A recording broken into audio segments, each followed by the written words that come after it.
Ladies and gentlemen, you are in for a special treat tonight. Dr. Jane Goodall. I'm a huge fan, but I'm sure you hear that all the time. It's better than hearing I hate you, isn't it? People think of her as being associated with chimpanzees only, but actually she's much more than that. It's about the future of the Earth. All these young people looking at her like she was a deity. There's so much love showered onto me. There was a certain point when I thought, well, this is going to help me do what I do. Growing up, I didn't know the extent of how much my grandmother has impacted the world. To change the lives of so many people. Over the years, the picture has become bigger and bigger. She goes for the kind of change the world is hungry for. What's Jane Goodall doing working with an oil company? Well, that's what you do if you want to make change. You work with the bad guys. My job is to go around and inspire people and get them to take action.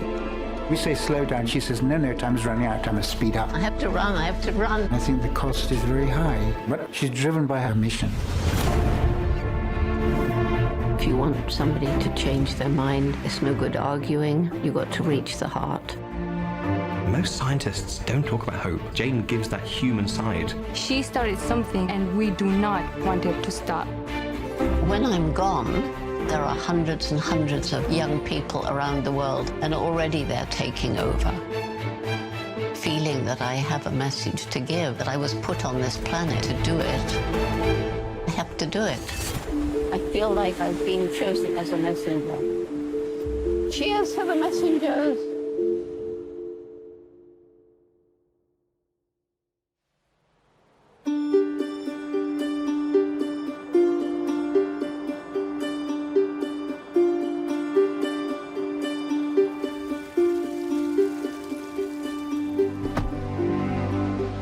Thank you. I grew up as a very shy child.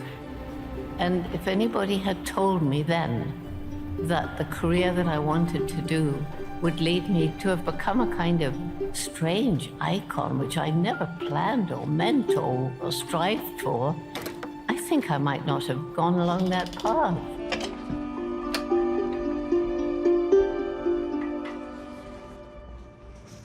There it is.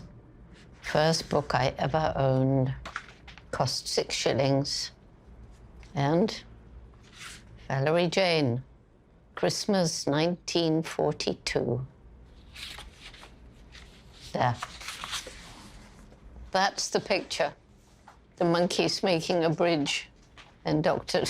Dolittle walking across.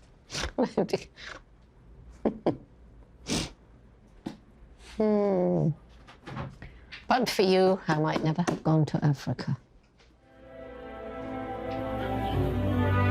In July 1960, Jane Goodall, a 26-year-old English girl, has embarked on a remarkable adventure. At the request of the British anthropologist, Dr. L.S.B. Leakey, she is to observe the daily lives of chimpanzees in East Africa. People often wonder if I miss the conveniences of home. I can honestly say that I'm completely happy here at the reserve. This was the life I had always wished for, and I've certainly never regretted choosing it.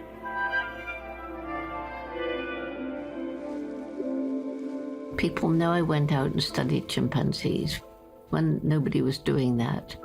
And there's this picture in their minds of these hairy apes and a young blonde English woman out in the jungle. That's captivating. Now Jane will be the first scientist able to conclusively prove that untrained chimps not only use, but make tools. After Jane's discovery, Dr. Leakey will say, we must either redefine man, redefine tool, or accept chimpanzees as men.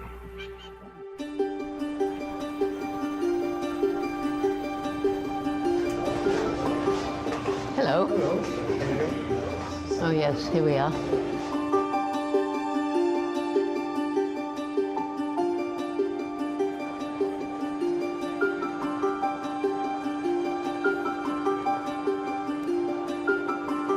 I have to run, I have to run. I have to run. Get warm, because I can't talk on the stage.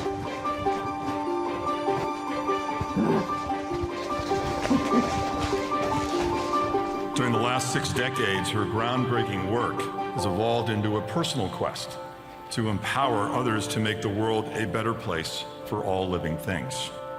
Ladies and gentlemen, you are in for a special treat tonight, Dr. Jane Goodall.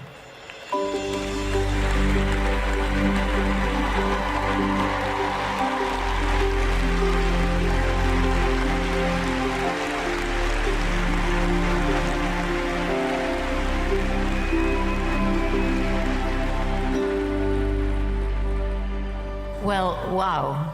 Thank you for that wonderful welcome. A special greeting for you, since you gave me a special, special greeting. And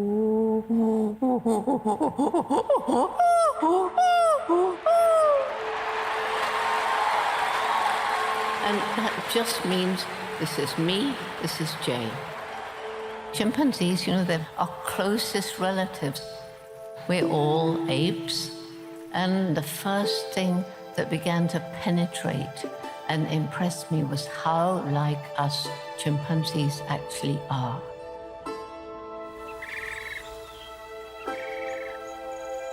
They communicate embracing, kissing, holding hands, patting one another. Being out in the forest, I had this great sense of a spiritual awareness, of some spiritual power. And it was so strong out in the forest. You cannot help but understand how everything's interconnected. I often used to think, sitting out there on my own, that, you know, maybe there's a spark of that great spiritual power in each one of us. And if it's so, then maybe it's in every animal too. Maybe it's what gives us life. Because we must label everything, we call it a soul. So if we have soul, then so do the chimpanzees. I could spend hours out in the forest studying the chimpanzees. These were the best days of my life. So why did I leave? I could still be there. 1986, I helped to put together a conference to bring together scientists who by then were studying chimpanzees in 6 other parts of Africa. We had a session on conservation, and it was shocking. Forests were being destroyed. The human population in Africa was moving further and further into chimpanzee habitat. And there was still the live animal trade, shooting mothers to steal their babies. The chimpanzee population had been falling from something like 2 million in the wild at the beginning of the 20th century to something more like 1/10 of that figure by the time you reach the 1980s. What ultimately concerns all of us, I guess, is stopping chimpanzees being taken from the wild. But in general, what I'd like to do is just have a free-flow discussion. Jane.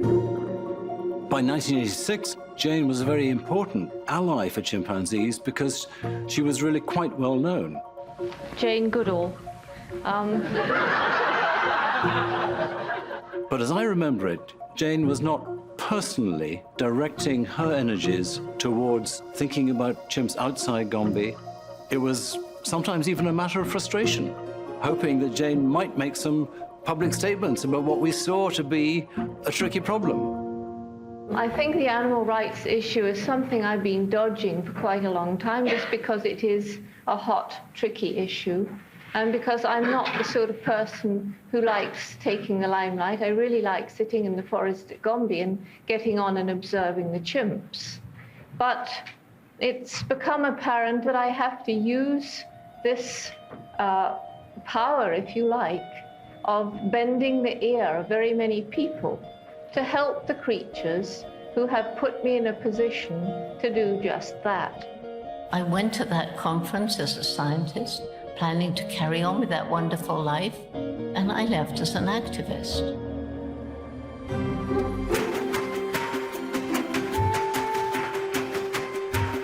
We need the sound of the animals in this Earth Summit, not just people. Are there any environmental threats in that area of Tanzania, like habitat destruction, that we should be concerned about? Unfortunately, in Tanzania, like all across the chimps range in Africa, the habitat is disappearing. Did you like it better when you were unknown? I would give anything to be able to go back to the days when I actually could be out at Gombe and be with the chimps and just immerse myself in that wonderful world. But once you realize that you can try to make a difference, then, well, it would just be totally selfish. I couldn't do that anymore. So if I went back now, I would be unhappy. So you go public, in effect, for them? For the chimps. If I stopped doing that, I would feel a real traitor because they've done so much for me. The Jane Goodall Institute is named after Jane Goodall. Initially, it was conserving chimps, and then very quickly say we must conserve their habitat. But it is broadened out to human welfare over the whole planet. Climate change, it's happening. If we lose hope, then we may as well all give up. If we think there's no way forward, that we're doomed, as many scientists tell us, then eat, drink, and be merry, for tomorrow we're going to die. But we mustn't let it happen. You know, my job is to go around and inspire people and get them to take action. The message is, we are part of the natural world. There's billions and billions of little unknown creatures down in the soil. And that's what industrial farming is destroying. And as we destroy the natural world, we're destroying our own future, not only wildlife. And once you take action, once you're doing something, once you feel, well, it's my little bit, but I'm going to do my little bit. And I'll die easier if I have done my little bit. Even if it's no use, I'm going to die trying. Every single day, each one of us lives on this planet, we make some kind of impact, even if we make small choices, choosing to walk instead of riding by car. What do we buy? Where did it come from? Did it harm the environment? When billions of people make the right ethical choices, we start moving to a different sort of world. What's Jane's existence like? It's tough. Do I enjoy the life I'm leading? Actually, the answer is really no, because I'm traveling 300 days a year or more every year since 1986. But it's the only way I can get to speak to groups of people like you. Do you still work with chimpanzees? My students do, but I'm always traveling. Trying to save the world, that's a bit of a tough job. Jane is 24/7. When you become Mother Teresa for the environment, it's what you get. I always use my coffee grounds twice, just to add a little to it. Making of the toast. It works really well. You see, now this, it's a sample of urine, but it's a clean one. It's very tight and secure. I can put little sugar packets into here, because there's usually too much sugar in one of those little packets, and then you waste it.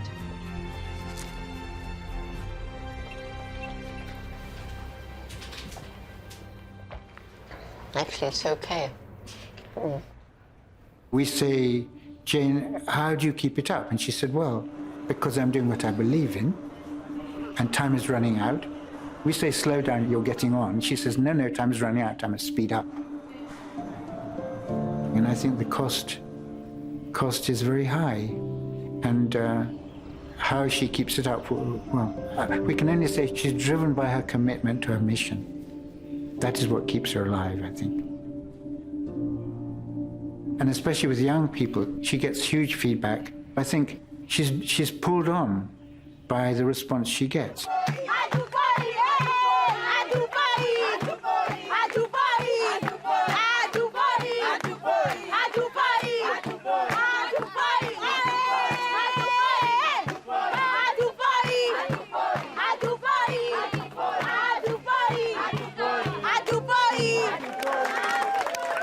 I had the idea of Roots and Shoots because I found so many young people who'd lost hope. and said there was nothing they could do about the future of the planet. So I try and inspire as many children of all ages as I can to take action. So I am going to speak to you in English. When I was 10 years old, I had a dream. I will go to Africa, I will live with wild animals, and I will write books about them. Everybody laughed at me. You're just a girl. Girls don't do that sort of thing. But my mother, she said, if you really want to do this, you're going to have to work awfully hard, but don't give up. People here in Zanzibar, traditionally, women don't really work. They just stay at home, be mothers, be wives. I was not that kind of girl who loves to mix up with people, but being in Roots and Shoots, meeting new people, cleaning up, planting trees, and helping animals. Here, buddy. It just changed me.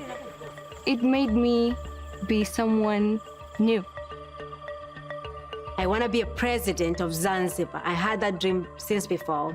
But my grandma was saying that you cannot be a president of Zanzibar because there's no woman who can be a president of Zanzibar. Then I said, I will be.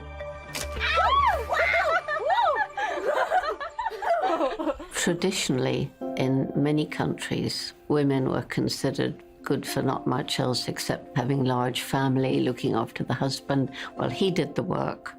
So empowering young women to get a good degree, to take their place increasingly in a society that's typically been male-dominated is really important.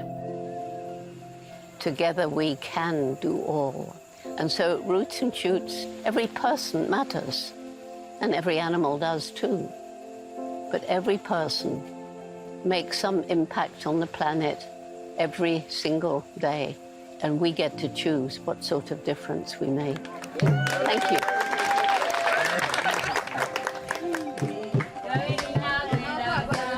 It helped others because what I'm getting now, also I'm sharing to people. Normally we would say that when you get a help, also help 3 other people, then the world will change.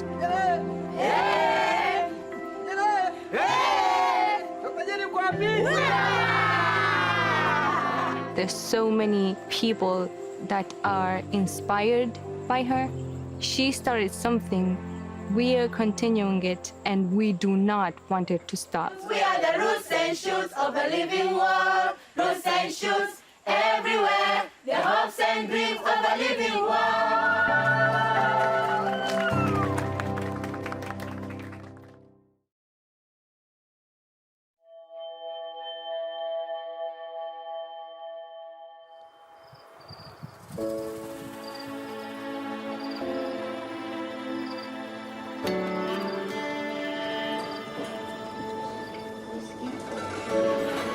I decided I had to travel around some of the African countries to learn about what was happening to the chimpanzees, seeing things with my own eyes. Chimpanzees right across Africa are disappearing very fast. Mothers are shot so that babies can be taken and sold. They're sold very often as pets. They're also smuggled out for the international entertainment and biomedical research trade. A lot of what I managed to do was thanks to James Baker. Strangely, I had lunch with him. There he was, Secretary of State. He was a hunter, and he knew I didn't like him hunting, so why would he help me? I remember during that lunch telling her that I love nature because I was a hunter and a fisherman. But I'm interested in clean water and in clean air and in preserving the resource and preserving the environment. He seemed to think that what I was doing was something that was worthwhile, because he telexed. Do you remember telexing in those days? He telexed all the embassies of the countries I was going to, and he said, please help Jane. Welcome to Kinshasa, Jane. So they did, and it really, I mean, I was able to stay in the embassies. They met me at airports. She's smart enough to know once you become an activist, you better know politics and you better be pragmatic enough to get things done. One of the countries I went to was the Republic of Congo, because somebody told me I should see the terrible conditions in the Brazzaville Zoo. It was so awful. The zoo was buying animals from these hunters for a few shillings, and then they just exhibited them till they died, and so the animals were dying of starvation. When I met Jane, her work was advocacy, doing everything she could to change the situation with chimpanzees. That's exactly when I met her. I went to photograph her. She was a subject, and we would go to the Brazzaville Zoo, which was a really terrible zoo. I found there a chimpanzee named Gregoire, who was put in his cage in 1944. And when I met Gregoire, he was a complete skeleton and he had virtually no hair. I could hardly believe he was a chimpanzee. And I think the picture of Gregoire as he was then has haunted me more than any other captive chimp I've ever seen. I knew I had to do something for Gregoire. I had to get sanctuary built somehow.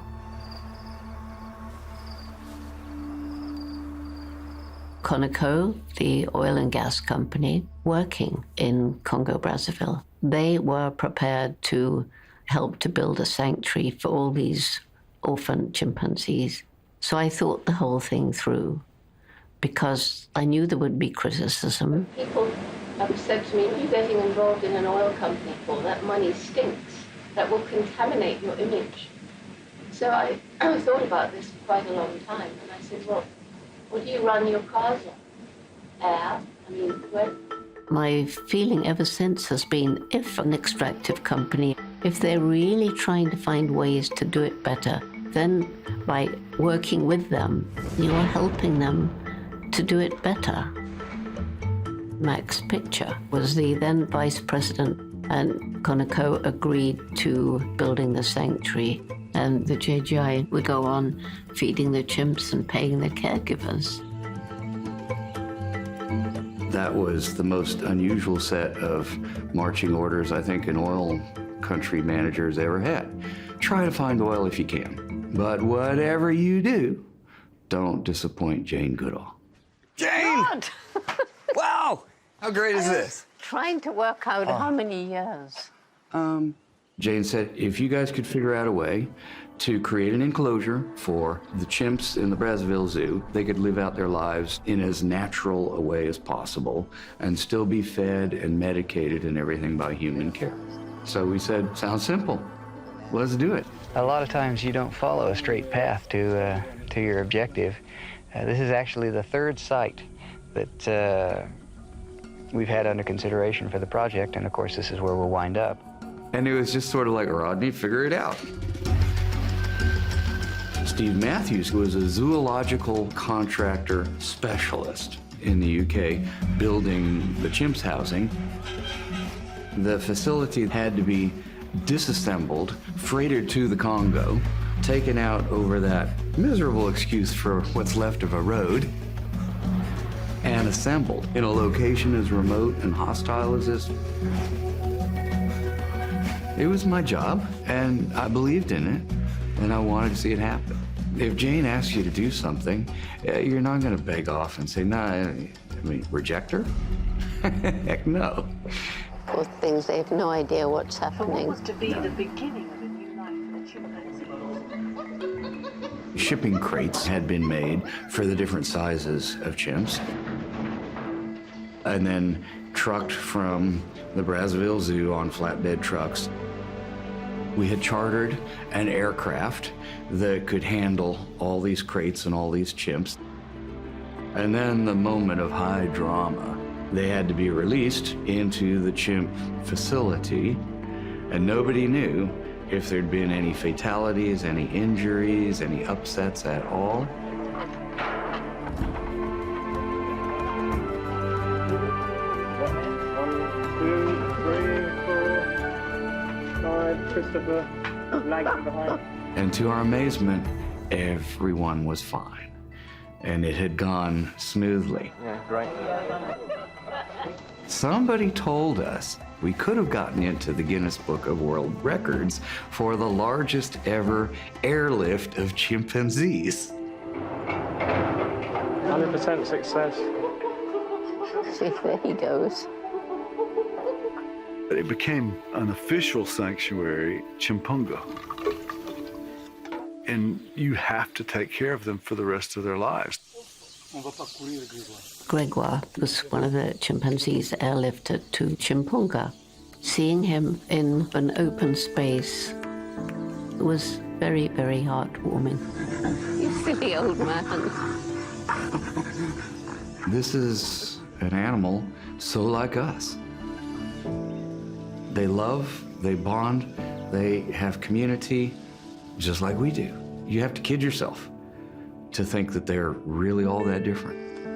Yes, you're so silly. That she would make friends with an oil company at a time when the fashion was completely the opposite direction. So she's not afraid to be a contrarian. 2 people is more.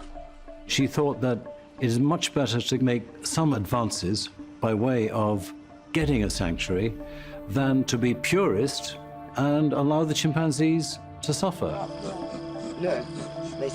Jane reaches out to, let's just say, you would think they're the bad guys.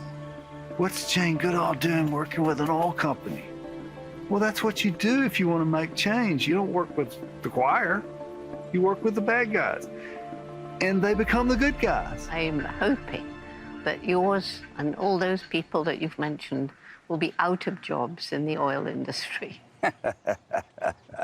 And having wonderful futures in the clean, green energy sector. It's so strange to me looking back on the people, the most unlikely people who've helped me on my way. There is an evolution going on, but most people view gas as the bridging fuel to a low carbon and then a no carbon. Really unlikely people that you would never think would help. On to happier things, including my joy at finding myself here with you this evening. My joy too. So, thank you, Jane. Jane stands out as somebody who will command your respect in the softest possible way and create the kind of change the world is hungry for.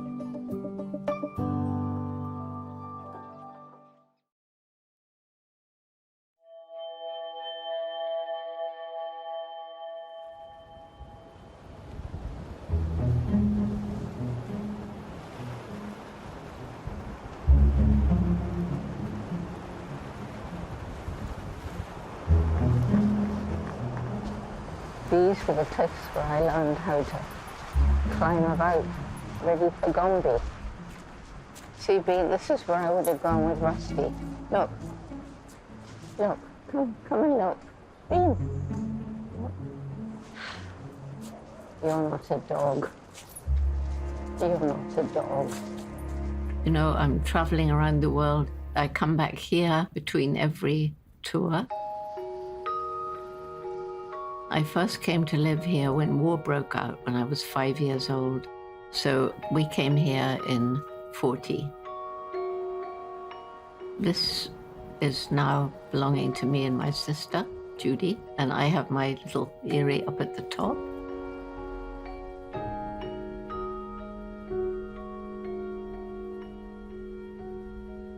It's my roots. When I'm here, at least I'm in one place, one bed, no lectures. When I come here, I can really be me. It's home. Let's see what else is on our quick list. August. There's no point in coming back home. Shall we look at doing Chimpunga? Yeah. And then go to Tanzania? It is a huge jigsaw puzzle to try and plan Jane's working life. And just in October this year, Lubbock, Los Angeles, Portland, Toronto, London, Guelph, Kitchener, Hamilton. Along the road in the last 30 years, for me, one of the most exciting things has been the development of the Jane Goodall Institute, which has been able to change the lives of so many people. Jane knew that she wanted to help chimpanzees and the local communities. And over the years, the picture has become bigger and bigger. And then you're home again for a few days before you go to Germany. I'd like to give Jane more time. I'd love to see our sanctuaries and programs underwritten to the point where Jane stops worrying about racing to help raise funds to ensure their security. Another thing off the list. The kind of life I'm living now is completely crazy. And there are times when I think I cannot go on like this. You're making me feel ill. I'm making me feel ill just looking at this. It's quite scary. I have this little Bible box that I made for my grandmother with texts in it, all rolled up. And when I've been grumbling away to Judy because I've got to get ready to go on another trip, and I don't want to go, and I've got to pack a suitcase again. And 3 times I've picked out of these jumble of hundreds of little rolls. He who has set his hand to the plough and turns back is not fit for the kingdom of God. Judy says, okay, off you go. Spain in February, because you've got a gap in that time. Jane's work has never been more important. At 85, she's feeling finite, as we all do in the last decades of our hopefully long lives. But let's not make any promises to go anywhere. Because we're running out of minutes, let alone days. What about Turkey? Yes, Turkey, that event. I know that Jane feels very driven and at the same time knows that her time to outreach is limited, and so that she needs to engage every second to do as much as she can before she can no longer do it.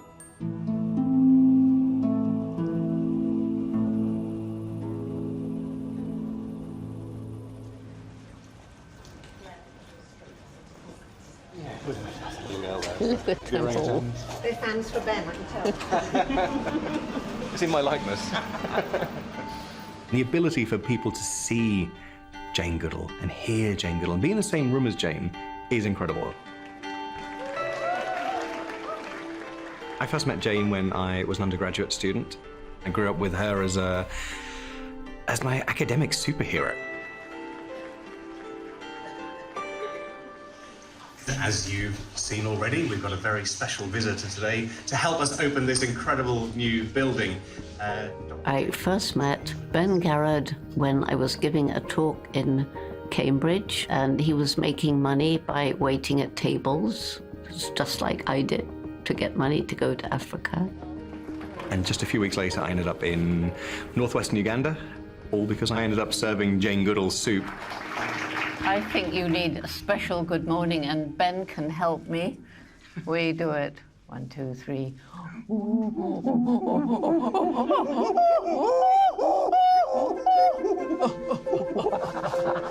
She documented animals in a way that we'd never done so before.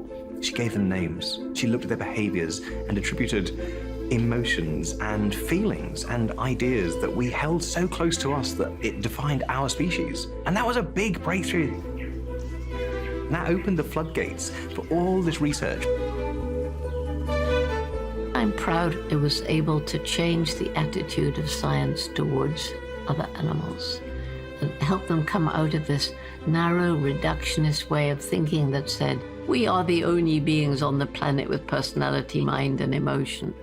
Because it clearly isn't true. Chimpanzees share 98.6% of our DNA. Animals are way, way, way, way more intelligent than we used to think, and we're finding. Jane helped us understand how great apes were these feeling, emotive, and caring beings. Hello. In terms of Jane's impact on the scientific world, Jane's up there with the absolute best of them. She really is. Who he is? Albert Einstein did his things with physics, and undeniably, Jane's done exactly the same with biology. Last week. These tardigrades. These are tardigrades, yes. So, they are the most amazing little creatures. Aren't they Yes, they are. They really are. One of my reasons for hope is this intellect of ours. And science is beginning to come up with innovative ways that we can live in greater harmony with the planet. And also we're using our own brains to think about our own environmental footsteps and how we can leave as light a one as possible. I cling to the belief that because of this extraordinary intellect, we can and we are finding ways to live in greater harmony. Most scientists don't talk about hope, and yet Jane does. Jane gives that human side to the rigorous science. I truly believe that it's only when head and heart work in harmony that we can achieve our true human potential.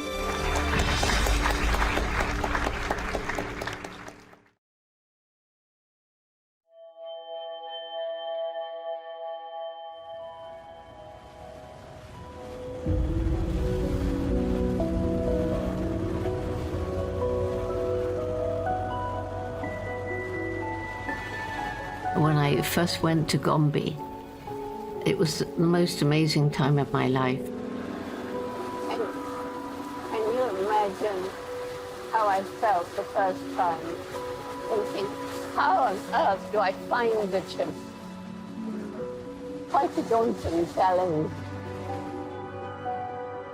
One of the things which is important for her is to get away and retouch her roots. To go this side. No, it's okay. Everything which is happening today is because of the experiences she had in the forest. And she needs to take strength from that. Yeah, better.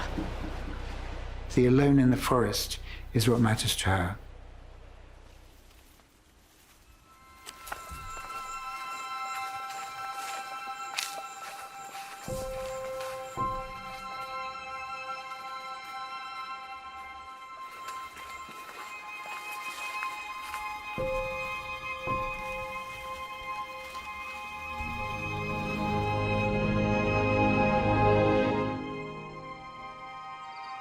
Out in the forest, I had this very strong feeling of a great spiritual power out there. It was the kind of feeling that I sometimes have in one of the old cathedrals where people have been to worship year after year after year.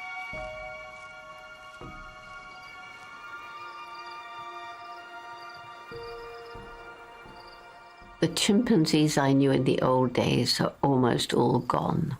But one of the ones who was my real, I say friend, was Gremlin. The last time I actually saw Gremlin, she came right up to me and looked into my eyes. I mean, of course, they recognize us just as we recognize them.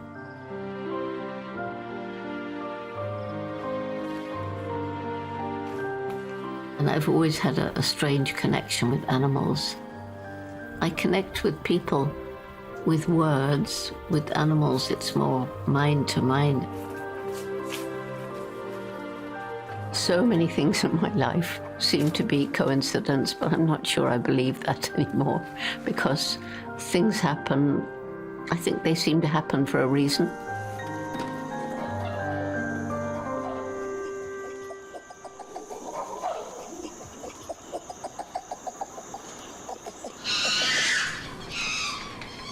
I vividly remember the first time I saw secretly filmed footage in a primate research lab. Because chimpanzees are so like us biologically, scientists were thinking, this is great, now we can have medical research done on chimpanzees. In the 1980s, there were about 3,000 chimps in captivity in the United States. At the same time, the chimpanzees in the wild were a threatened species. When she heard that chimpanzees were in danger, she felt, well, I've had this privilege, and I feel now I have a responsibility that I can speak for them. I knew I had to go into the labs so that I could talk about it from my own experience and not just somebody else's film. I ended up going to labs with Jane, and it was pretty hard to do if you care about chimpanzees.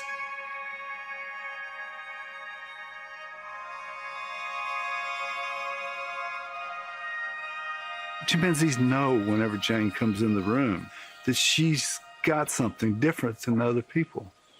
They know it. They were all come to the edge of the cage and want to interact with her. You want it back? No, you don't, do you? You want me to have... Oh, I know. You want me to look at myself. And if I turn this way, you can see me and you in the mirror. Today, the bulk of research with chimps involves exposing them to a disease or vaccine, then monitoring their reaction. How to conduct the research effectively is one problem confronting the labs. Another is how to care for these intelligent creatures. One of the labs I visited, I was shown into this room with 4 chimps down each side, 5 foot by 5 foot cages, 7 foot high. And the first one was called Jojo. He was a very handsome male. He'd been alone for 15 years or so. And I looked into his eyes and I was thinking of the Gombe chimpanzees lying in the soft ground, making leafy nests, grooming each other. And he'd been there alone all this time. And so tears began trickling under my mask, and he reached out a gentle finger and wiped the tears away. Oh, you've got a snuffly nose again. You're probably thinking by the time they grow up, we won't be even using them in research anymore. Well, we hope so, don't we? After those first visits to the labs, people began inviting me to conferences. There were animal rights people who refused to talk to me. They said, how can you sit down and drink a cup of coffee with these people? But if you don't talk to people, how can you ever expect them to change? I've always believed that if you want somebody to change their mind, it's no good arguing, but you got to reach the heart. Working here in a lab like this, you technicians have a really awesome responsibility. I didn't stand there and accuse them of being cruel monsters. I showed slides and some film of the Gombe chimpanzees and talked about their lives. And then showed some slides of the chimps in the small cages and said, you know, it's like putting a person in a prison like that. Many of the scientists said, we really have never thought about this in this way. A lot of them were actually crying. And so I think this began a different way of thinking. She was an activist, but didn't get under your skin. She brought consciousness to our conscience. And you say, well, you know, this is a real ethical dilemma, and do we really need it? Is there not an alternative? Because there are things we can do, there are things we must do. And certainly, speaking for myself, I propose to devote the rest of my life to fighting for these improvements for the chimps. Bit by bit by bit, with the talk show hosts and various films that were made, the change began. But even so, it took a long time. Recently, scientists began to realize that chimpanzees actually make poor research subjects. For instance, their immune systems are significantly different from humans. Even though they're so like us, they don't respond in the way that we do. And that's why there's such a push now for finding alternatives to animal research. I was invited to come to a small dinner party in Washington where the guest of honor was Jane Goodall. And I thought, well, we'll have a nice, friendly conversation. I should have known better. She told me with great accuracy as to the facts that NIH was continuing to support invasive research on chimpanzees in unacceptable conditions. And I, as the director of NIH, needed to do something about it. That caused me to go and actually begin to look at the evidence. After extensive consideration, NIH plans to substantially reduce chimpanzees in biomedical research and designate a significant portion of NIH-owned chimpanzees for retirement. Their days as widely used research animals appear to be coming to an end, so what is to become of them now? We now owe them a thoughtful way to live out the rest of their lives, and that means moving them to a sanctuary.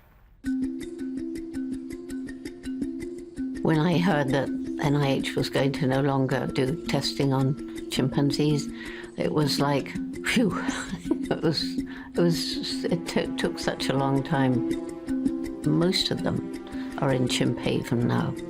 Chimp Haven is an amazing place. Now, I've been there and been shown around. For chimpanzees in captivity, it's pretty well perfect. I think Jane's incredibly effective. She's not going to stand up and say, you all should have hope in some sort of vague, cloudy way. It's going to have to be hope attached to action that we all take responsibility for.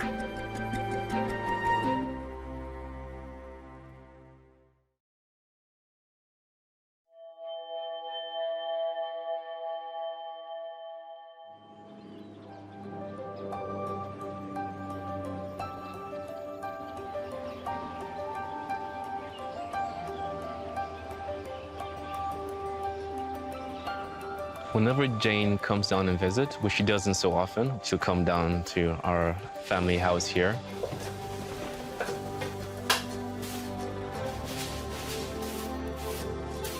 I feel like when she's around us as a family, she's just herself, like more of a grandmother role, making sure we're doing the right thing, or always asking us like how she can assist and finding out what our passion is in life.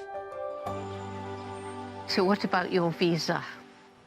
Well, I got my passport. Well, I was supposed to get it today, but I'm gonna go tomorrow.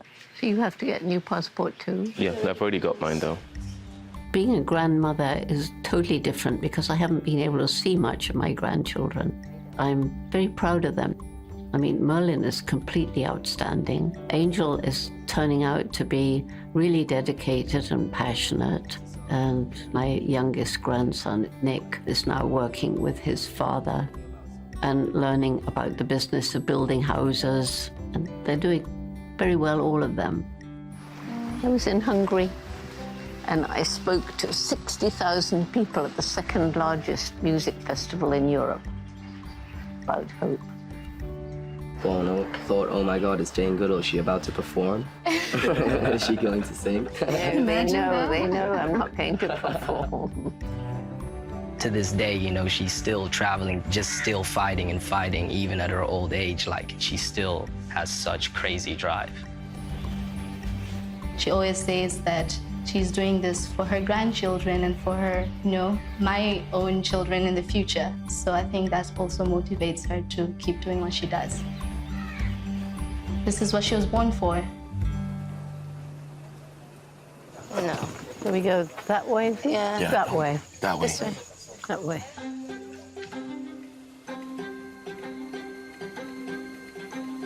Last time you came here, it was raining. Yes. Remember that? This actually reminds me a lot of Gombe. It's so steep. God, your legs must have been so strong. They were. I mean, in your pictures, it looked pretty good, so. They were smashing legs. Right there, Gaj. So we call our grandmother Gaj. It came from our little cousins in the UK. They call her Great Aunt Jane, so they shortened it to Gaj. She loves it. I think she prefers that more than grandmother, like grandma. I don't think any of my friends' grandmas will be out here hiking. Will you manage, Come on, Merlin, it's not steep. Come on with you. Do you know that there's certain birds that use neem leaves to line their nest with? It kills the parasites. Oh. I didn't know that. Yeah. Every time I'm with Jane, it's like lesson time.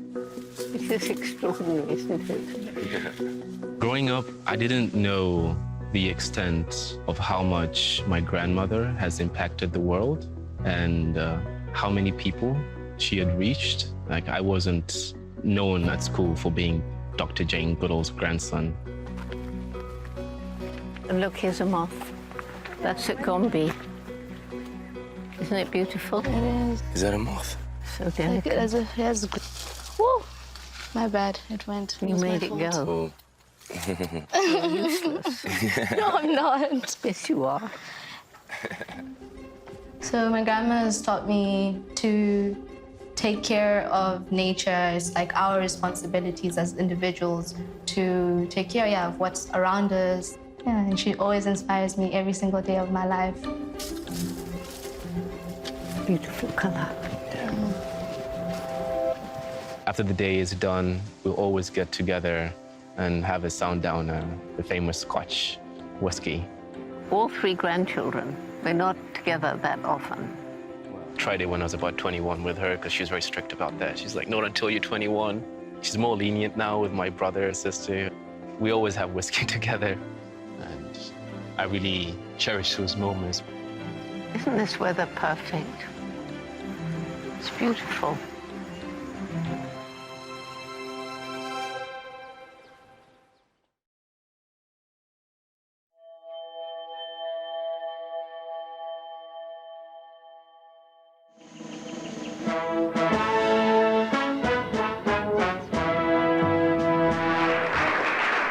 Thank you, Dr. Goodall, for realizing that poverty is the fuel that drives environmental destruction and degradation. For the rest of my leadership, I shall summon all my energies to help in this campaign.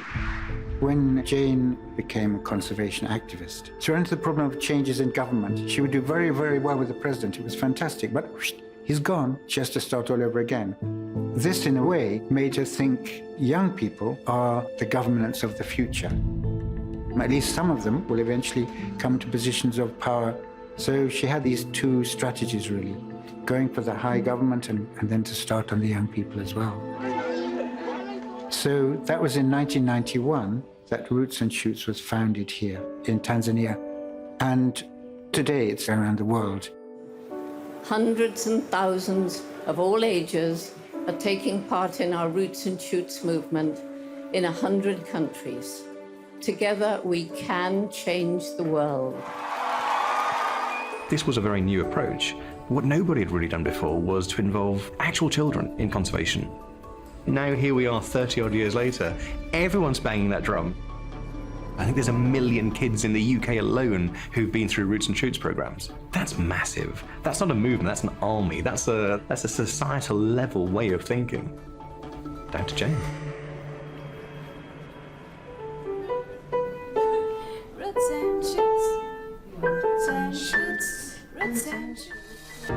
Right from the beginning of Roots and Shoots, one of my goals was to bring young people from different cultures together. And the group at Windsor, it's very special. It's up to 30 young people. They form little groups. It's a very democratic process, involvement and consensus. And then they go back to their different countries and they take action. And we're introducing ourselves. Mm-hmm. We're introducing ourselves. Yes, you introduce yourself, where you come from. When I was younger, I thought that, my voice was too small and I didn't have any influence or ability to make a difference. But that's really erroneous thinking. The things I try to pass on to young people that I've learned are, don't be confrontational. Reach people's hearts to change their minds. Don't do something because you want the honor and glory of it.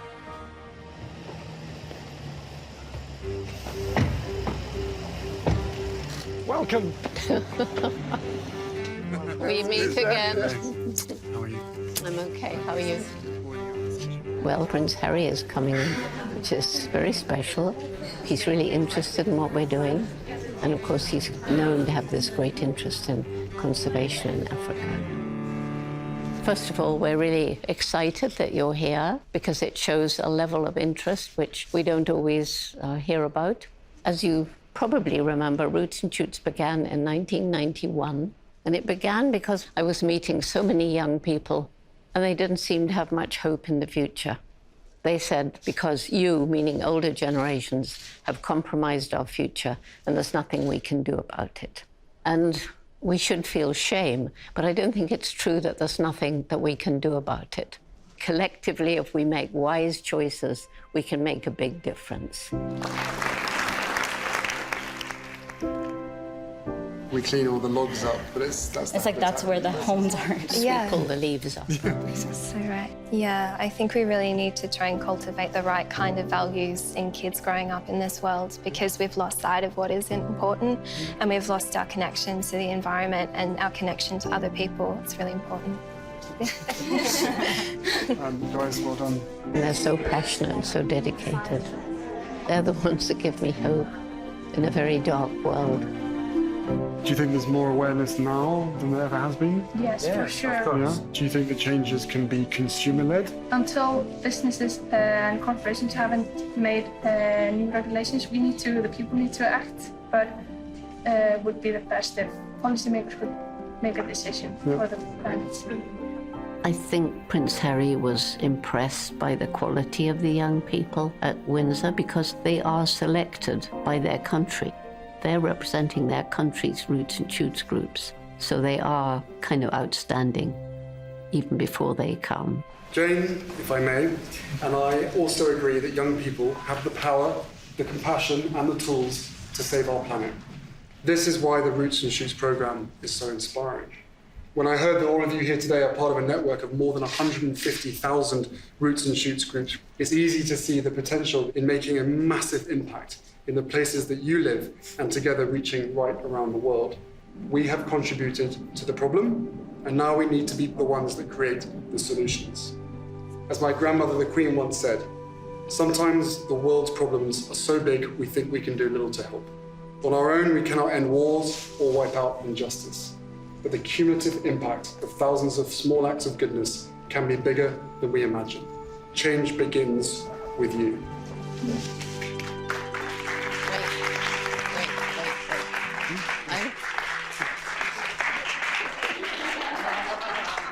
No, I'm going to test you. Oh, no. Do you remember the chimpanzee greeting?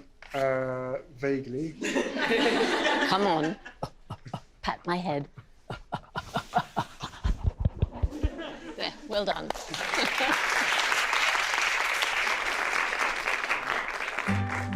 I used to feel incredibly angry learning about these problems that we're facing, and also just the general lack of action that people were showing and lack of leadership.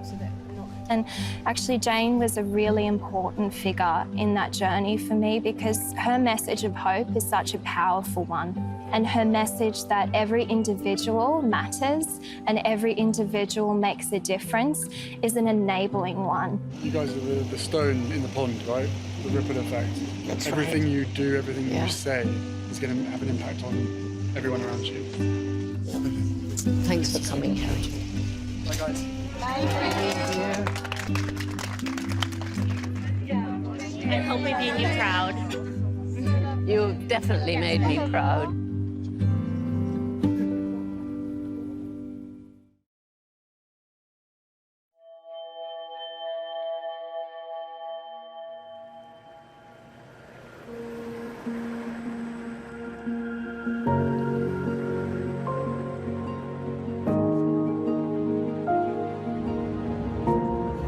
When I came in '60, it was all forest. All of this was forest. I remember a time when she was much more relaxed and she could spend a lot of time at home. Hi. Welcome back. Like a coffee or tea. And then that all changed. I think in the early 90s, it was actually more than anything else. It was kind of anger. She became very angry with the situation in the world. And this is what sparked her passion. When I flew over Gombe in 1990, it was shocking to see a tiny oasis of forest that was Gombe, surrounded by completely bare hills.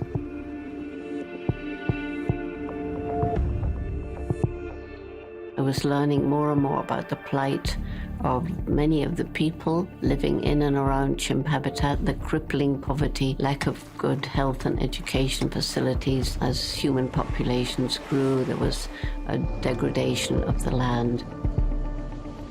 Gombe really is just a postage stamp. It's less than 30 square miles. It's a tiny area surrounded by people. human beings are the great determiners of the ecology. We're becoming invasive species, not just in Gombe, but it's all over the world. It was at this moment that it hit me. If we don't help the people to find ways of living without destroying the environment, we can't even try to save the chimpanzees. I'm so happy to have come here today and seen you all. When Jane really started working in conservation, it was geared very differently. It was very much an us and them with local communities and conservationists. Jane was one of the first people to realize that in order to carry out effective conservation, you have to not merely engage with local people, you have to make life positively better for them as a result of the conservation efforts. So that led to JGI's method of community-based conservation, which we call Take Care or Takari, a very holistic approach. Initially, for the Takari project, we started with 12 villages and asked them, what are really your priorities? That's the time we realized that deforestation was not their key issue. They started with education, water, health. That's the difference. Some people would have thought that Jane only concentrating on chimpanzees, but she cares about people who share the same ecosystems with chimpanzees. So, 1, 2, 3, Miti! Miti! And that has made her to be accepted.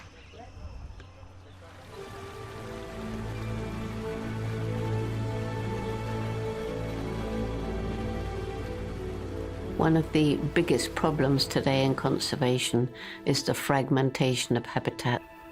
Most chimps in Tanzania, that remains about 2,000, they're not in protected areas. And when I flew over Gombe in 1990, it was very clear the chimpanzees were isolated from other chimpanzees.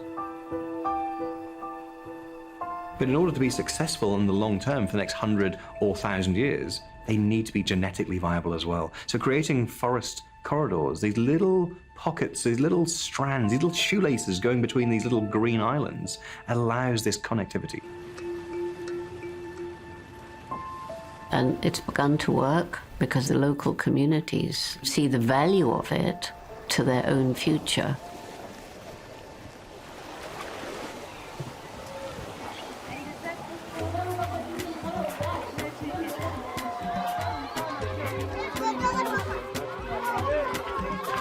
How many times have you been?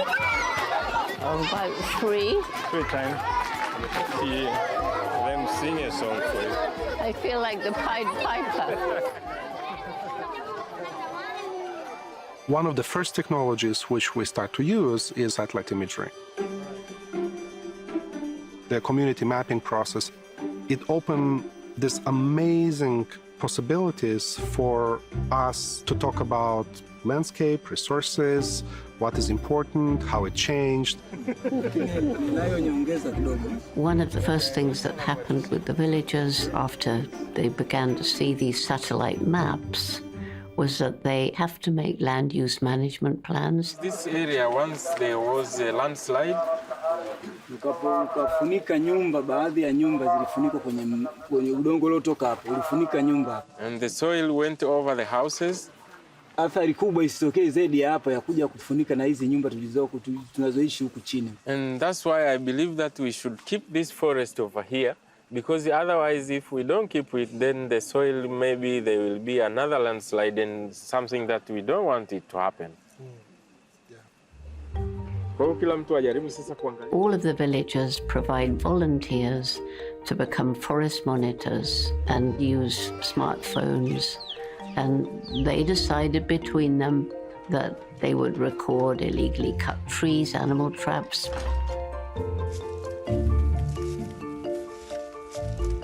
Maeneo haya soko walikuwa wanakuwepo wengi. Wakazi wa eneo hili walikuwa ni wachache. Lakini baada ya kuongezeka matumizi ya kuni. Now that the villagers are monitoring and protecting their own forests, that gives a chance for the chimpanzees to survive. Kazi yangu, sababu ya kazi yangu kuendelea kuwepo ni kwamba kuna katika msitu hii tunayoitunza kuna viumbe vinavyopatikana ambavyo navyo viumbe vinahitajika navyo vitunzwe kama tulivyo sisi.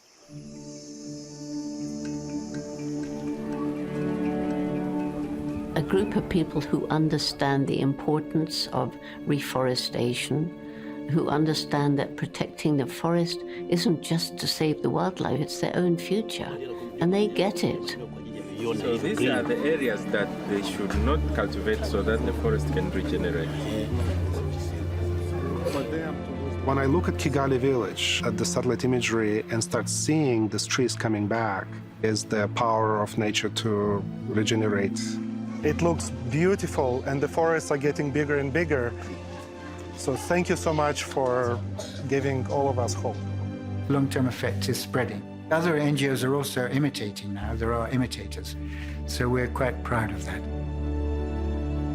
Jen is she's a visionary and she's passionate, and her passion is contagious. She had inspired a lot of communities around us. So people feel like, well, she's not only about wildlife, she's also about people. Thank you. You, safe journey to you. Thank you. I learned in the rainforest everything's interconnected. It's useless trying to save chimps by carving out a piece of land and pushing the people off. And now some remnant chimpanzee groups move out along the corridor. Last year, I think it was 2, maybe now it's 3 females from outside came in, and they're providing the Gombe chimps with new hope.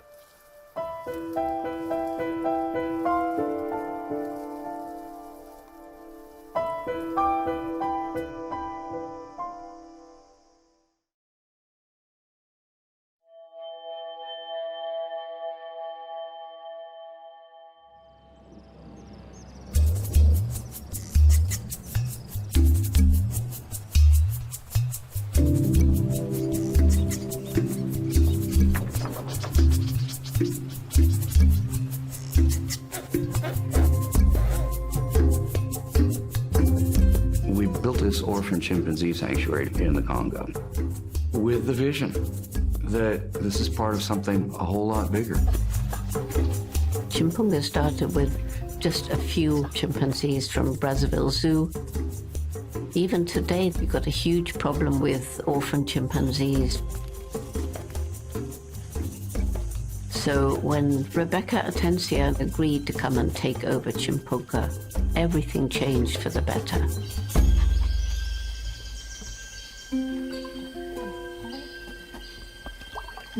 She's a veterinarian and built up Chimpunga. And now that we have the 3 islands on the river where the chimpanzees live a more wildlife, it's completely amazing.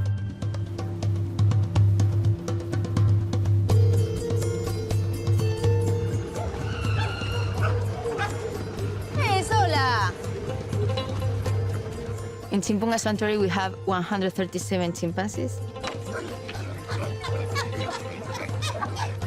We have the biggest sanctuary in Africa.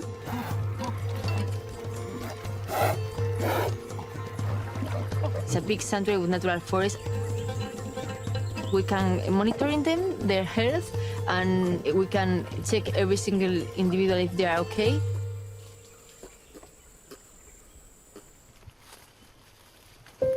She has to cope with sick and dying chimpanzees. She has to cope with babies coming in horribly wounded, which is not easy at all. Most of the chimpanzees, I confiscate them when they were little, like 1 kilo, that they were dying, and we give them the opportunity to be with other chimpanzees like them, and now we are giving them this paradise. They are living together, having normal behaviors. They can have food that they can find in the forest. It's amazing, and I cannot describe what I feel with that.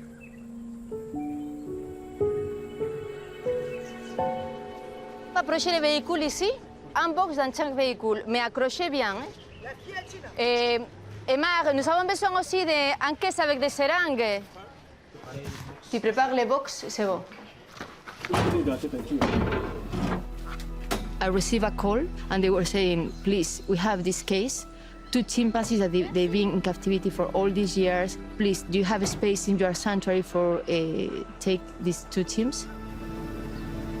We're working in this confiscation for over 1 year. 2 weeks ago, we heard that they just confiscate a baby. And we said, okay, if you have a baby, we need to take the baby too. It's like a baby of 2 years old.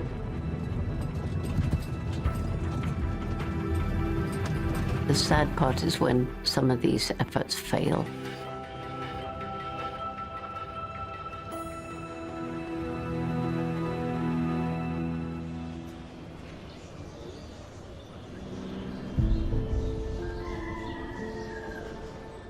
You have many chimpanzees in captivity in very bad conditions.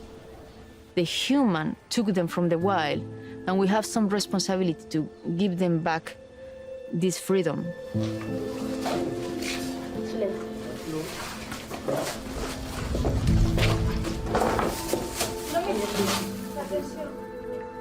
We took the little baby and we grabbed her and we put her in another box. We took the road to Congo.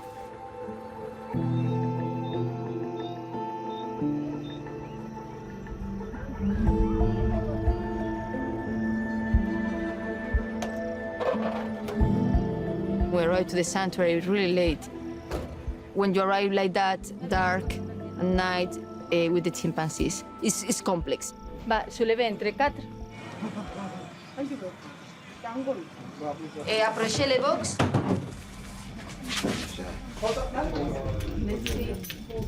We put the box close to the door. The chimpanzee needs to go into the dormitory. At the same time, when she's going to be in the dormitory, we close the door. Soulève, Hugo, soulève.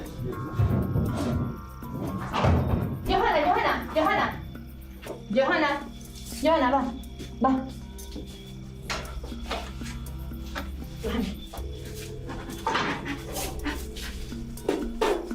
Very bien. We were tired, we want water, and we said, it's so late, but we were so happy because we were here in Congo, in Chimpunga, and they were with us. Now, these chimpanzees are safe.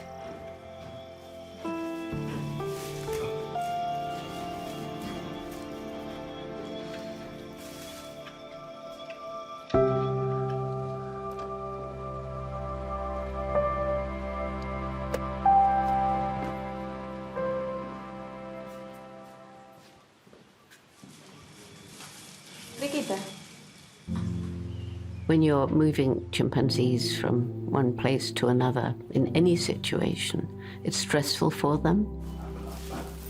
So there are different ways of coping with that. Sometimes it's 2 chimpanzees who are friends and have each other's company. We want to integrate them in a small group of chimpanzees that we have here in the rehabilitation center. Va, Lemba, yeah. And we want to see their reaction with them. We want to see their behavior, if it's a normal chimpanzee behavior or if they have any issue when they are going to be with dominant males, because they've never been with dominant males. Sometimes it's not easy. No está contento. No está contento. Tenemos que irnos. I always hope that they are going to have a nice group, but they need to be accepted by the others. Maybe we can integrate them in one of the islands, but we need to wait. It depends all of the individual.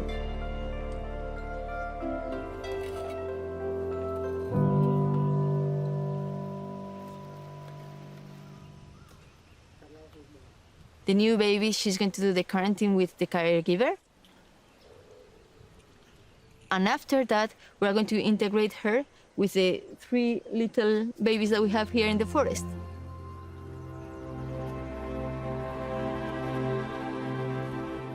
She's going to spend time here in the forest to understand how to move here, how to climb the trees, how to eat some natural fruits. So that's the future for the baby. The thing that I would like for Africa is that all the centralized chimpanzees, that we don't need that. All the chimpanzees, they should be at the forest. They should be wild. That's the real dream. I've met so many chimpanzees who survived horrific treatment at our hands. And what's amazing is that somehow almost every one of them manages to form some kind of social group. Animals rescued and given this other chance are so absolutely remarkable.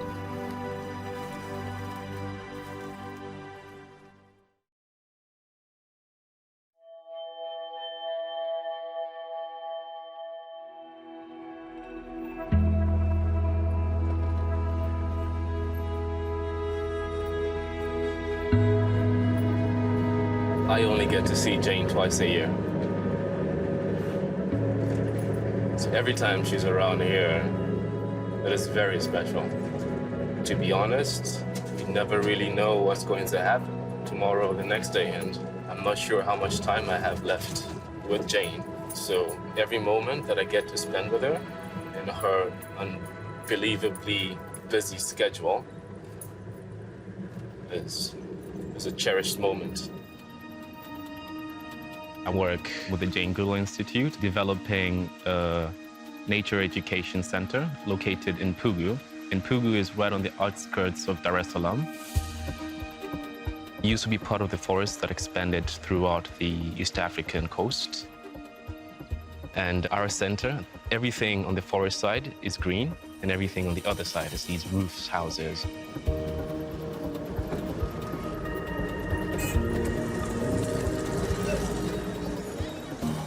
There's a lot of development happening.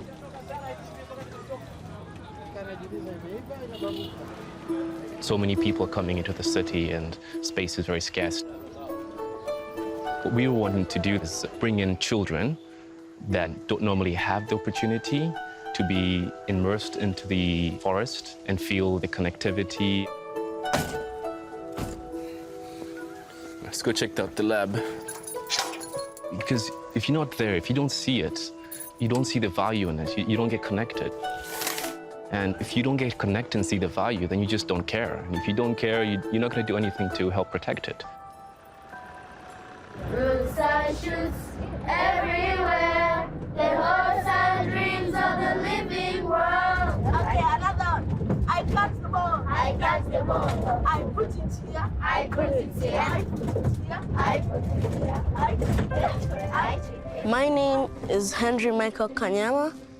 I am 10 years old. I'm heading 11.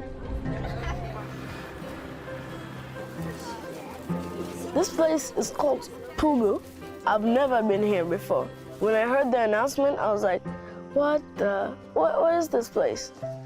We all know the forest, right? Yeah. We all know the trees. Yeah. But where the trees come from? So this one are the tree nurseries. So what we are doing, we are raising the seedlings, okay? Okay, let's move now. When I got into the 5th grade, I was pretty scared because new grade, new people from new schools. I found some leaves. Oh, you found some leaves. It has like some hairs in it. Yeah. So you can study it, right? Yeah. Yeah. And then I saw the squad Roots and Shoots, and then we started doing cool activities. So I said, it's pretty great. I'm going to stay here. Thank you. Thank you. Kids, we're the next generation, right? Now we need to start moving our ideas to the adults so when they pass on, we come in front and we remember, we said this when we were 10. These are 17 goals to protect the planet against climate change. So each group is going to choose at least 1 or 2 goals. Talk about cutting trees and how cutting trees affects climate action.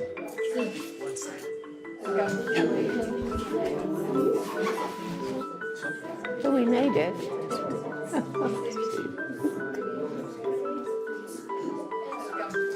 I think they look totally engaged. Yeah, they're loving it. Yeah. That's so good. Hey guys, attention for a moment. Attention! How many of you know the name of our special guest? Point. Jane Goodall. Really? Wow, perfect. Jane Goodall, she's, when people talking about the theory Mother Nature, I think she is the Mother Nature. Dear Mother Nature, thank you for your water. It sustains all of our body functions. Thank you for your animals, who are companions, show us love, and teach us how to play and live close to the earth.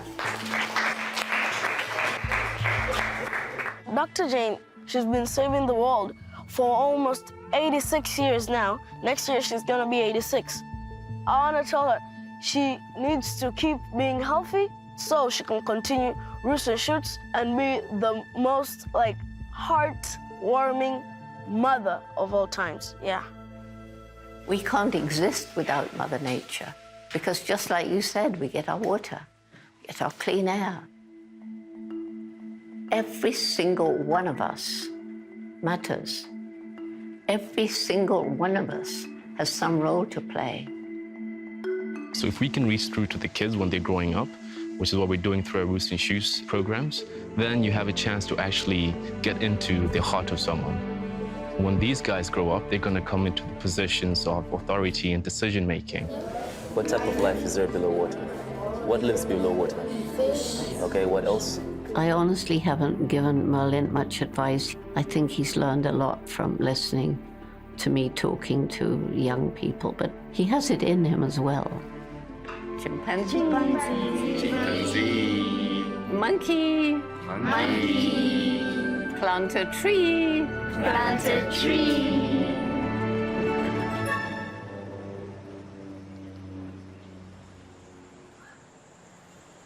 You need to come and get whiskey.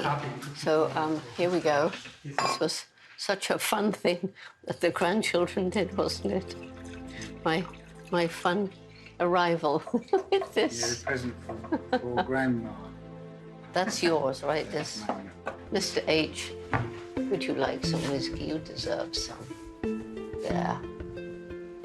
There you are. Thank you, he says. Right. Color of the sky is amazing. When I'm gone, I've worked hard enough that there are hundreds and hundreds of young people around the world, and already they're taking over. They're out there.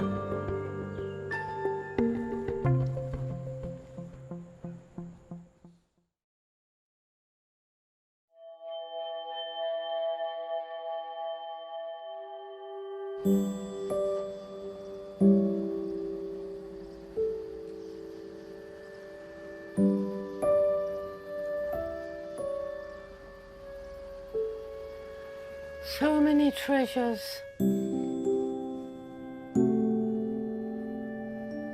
They all should be framed and brought to one place. Yeah. Yes, well, they will be in time. Get our Definitely. Jane Goodall Museum going. I've lived nearly 86 years on this planet, and I feel I've worked pretty hard all my life. I'm very passionate. A lot of your books are on the top and in the various languages, not all, of course.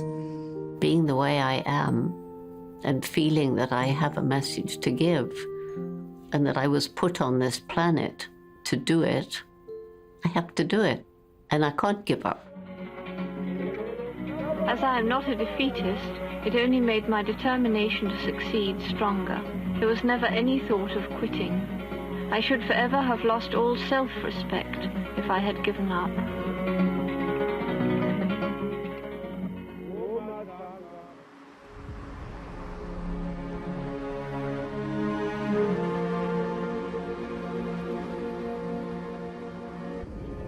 Well done. Do you want me to open it for you?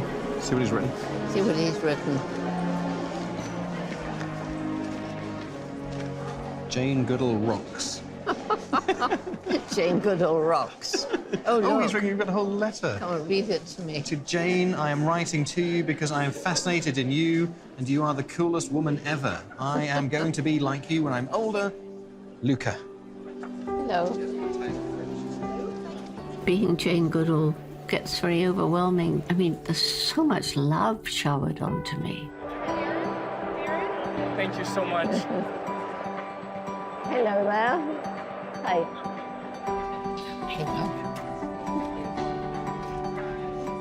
And that becomes totally overwhelming. I'm a huge fan, but I'm sure you hear that all the time. It's better than hearing I hate you, isn't it? That's true. That's quite true.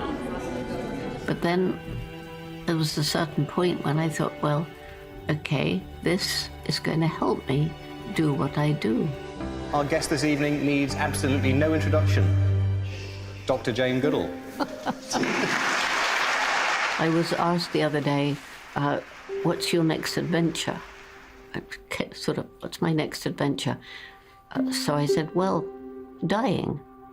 There's a kind of startled silence. And I said, well, when you die, there's either nothing, in which case, fine, it's finished, over, you don't know anymore, or there's something. And I happen to believe there's more than just this one physical life. I haven't the faintest idea what else there is. But if that's true, then what greater adventure can there be?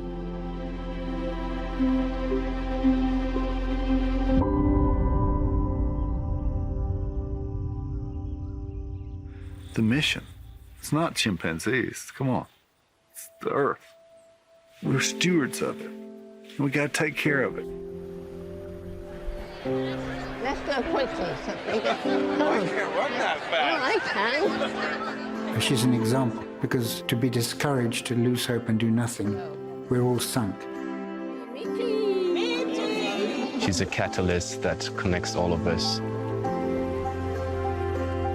She just has that kind of magic that inspires people to change the whole ways of life and help. I want to be as Jane Goodall, the second Wonder Woman in the world. There is only one Jane Goodall. If you can be a little bit like Jane, I think that's it. I think we can all aspire to be a little bit like Jane, and that's her impact.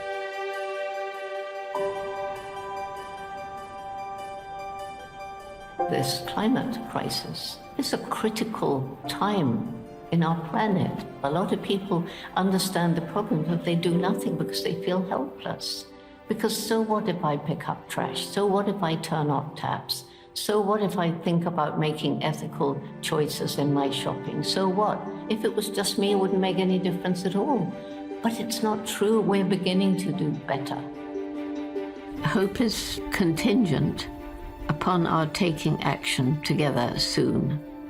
All of us, every single one of us, we've all got to do our bit. We've got to act together. We've got to act together fast. At the end of every event in Tanzania where Roots and Shoots began, I found that the young people had a way of ending saying, together we can save the world. So I said, yes, we can, but will we? And so now they say, together we can, together we will. So could we all do that if we care, if we believe? Together we can, together we will save the world. Thank you.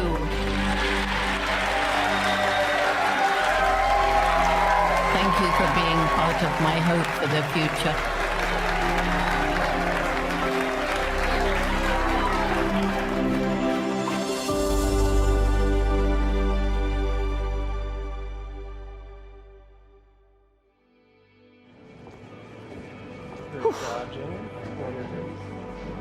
That's what keeps me going. Well, the audience makes a huge difference. It does. It Thank was you. really. I deserve this, right? Again. Cheers. Super well done. Excellent. Cheers. Cheers.